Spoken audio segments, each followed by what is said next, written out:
Well, guys, here we are. The final box office predictions for Marvel's Eternals are in. And as expected, they range from how is it that low to how is it that high? And you're probably the safest one there.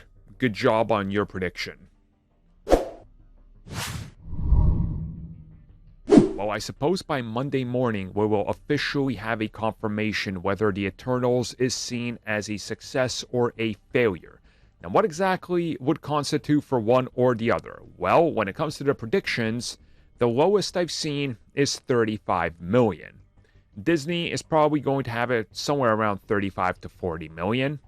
Now, of course, on the high end, we've seen our fair share of 90 million.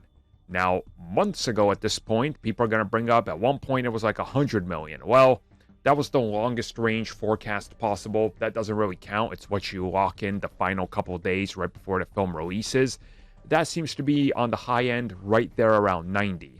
Most people seem to be sticking right around the 55 to 65 million, which I think that's the optimal safe spot. If you say 65, it does 55, you go, well, I was 10 million off.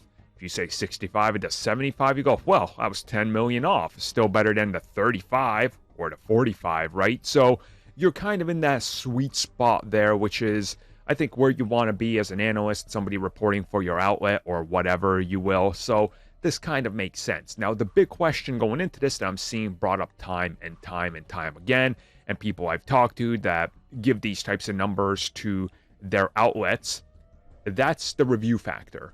And does that factor in for the first weekend, or does it factor into the second weekend? And that's what seems to be a giant cause of the discrepancy.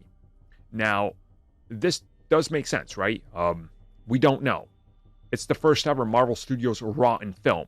Will that affect people, or is the Marvel brand review proof at this point? Could this film have come out with an even lower Rotten Tomatoes and people just won't care because they're like, I like the Marvel movies. I like what they do. I want to see this because Marvel is my comfort thing. I know I can trust the brand, and I'm not going to trust critics. And again, this could be a giant factor, but I do think you have to wait after the opening weekend to kind of get the bigger picture of everything going on, what kind of the consensus is.